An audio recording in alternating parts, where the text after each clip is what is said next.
Assalamualaikum warahmatullahi wabarakatuh. Perkenalkan, nama saya Dwi Putri Indriani. Saya di sini akan memenuhi proyek UTS semester 4 dengan matkul Sistem Informasi Manajemen dengan dosen pengampun Ibu Cynthia Nisa Rahman.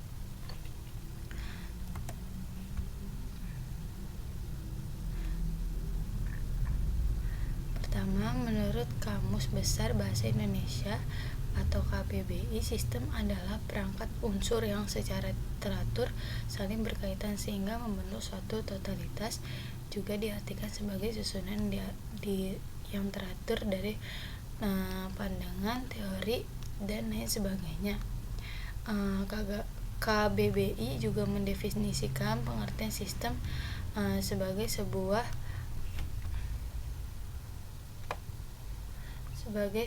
metode. Konsep dasar informasi merupakan hasil dari data yang telah diolah menjadi bentuk yang berarti bagi penerimaan dan dapat dimanfaatkan untuk pengambilan keputusan pada saat ini atau mendatang. Intinya, jika kita ingin mendapatkan sesuatu informasi, maka kita harus mempunyai data yang mendukung. Sebagai contoh adalah list absen mahasiswa. Jika data tersebut telah disaring atau diolah melalui sistem pemrosesan sehingga memberikan nilai dan memiliki arti bagi orang yang menerimanya, maka data itu sudah berubah fungsinya menjadi informasi. 2. Konsep sistem informasi manajemen. Pertama, dari Gordon B. Davis mendefinisikan SIM adalah sistem manusia atau mesin yang terpadu guna menyajikan informasi untuk mendukung fungsi operasi, manajemen, dan pengambilan keputusan di dalam suatu organisasi.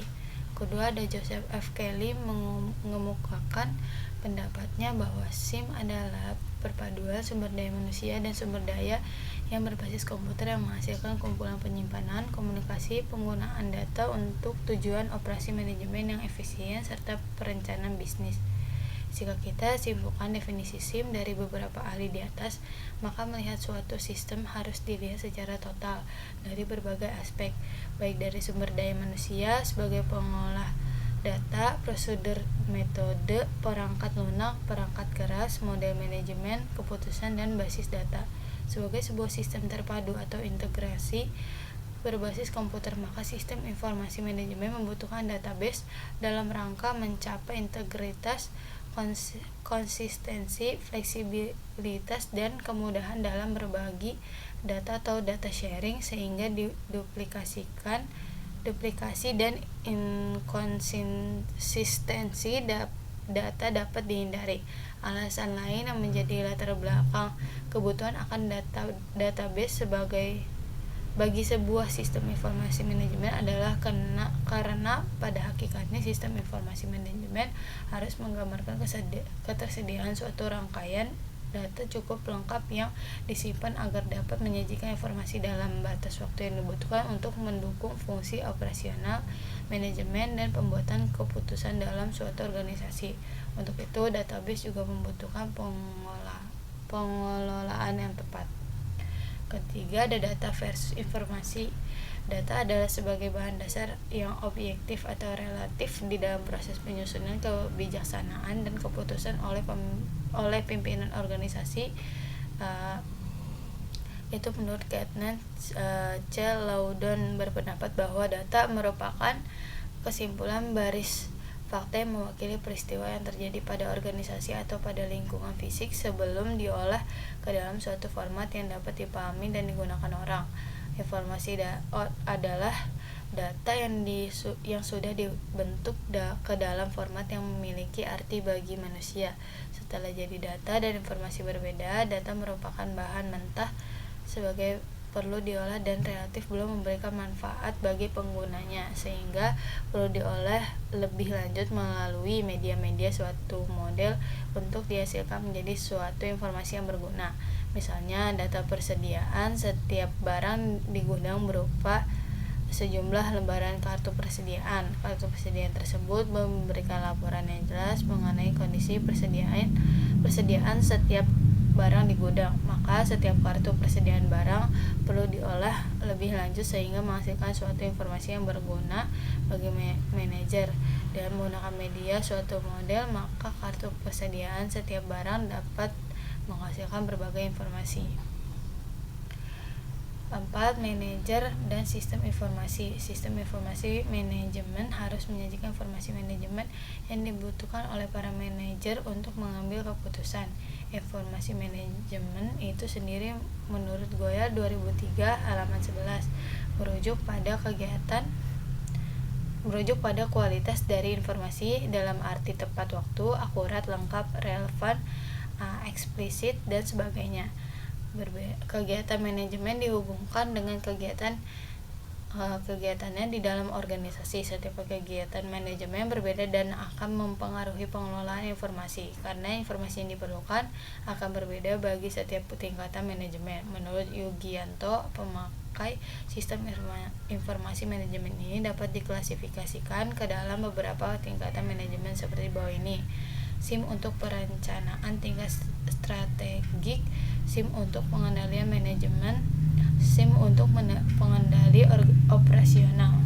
Cakupan informasi jauh lebih luas daripada informasi manajemen karena pada hakikatnya informasi yang diterima oleh organisasi jumlahnya sangat banyak dan tidak terbatas. Namun informasi yang memenuhi persyaratan sesuai dengan yang dibutuhkan oleh level manajemen mungkin hanya sebagian kecil dari sebuah keseluruhan informasi yang dapat diterima oleh organisasi. Untuk itu dapat kiranya dikatakan bahwa informasi manajemen adalah bagian dari keseluruhan informasi yang dimiliki atau diterima organisasi.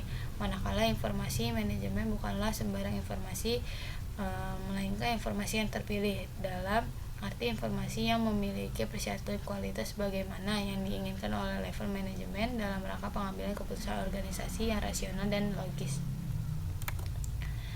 5. Evolusi sistem informasi berbasis komputer. Seperti yang dijelaskan oleh Dr. Kusnadi, konsep dasar sistem informasi halaman 18 tentang informasi berbasis komputer sebagai berikut. 1. Fase yang berfokus pengolahan data pada pertengahan abad ke-20. Perusahaan-perusahaan masih mengabaikan pentingnya sebuah informasi bagi para manajer. Teknologi komputer pada saat itu digunakan terbatas pada aplikasi akuntansi yang dikenal dengan Sistem Informasi Akuntansi atau SIA. Aplikasi akuntansi yang berbasis komputer itu dikenal dengan nama Electronic Data Processing atau EDP. Kedua, fase baru berfungsi pada informasi pada tahun 1964. Diperkenalkan generasi baru komputer yang menggunakan sirkuit silikon yang disebut silicon chip sirkuiti yang memiliki daya proses lebih besar dan lebih baik dari yang sebelumnya. Pada fase ini dipromosikan komputer untuk konsep sistem informasi manajemen. Alat itu diciptakan dengan tujuan utama untuk menghasilkan informasi manajemen, yang saat itu mulai terlihat kesenjangan akan alat bantu yang mampu menyediakan informasi di dalam manajemen.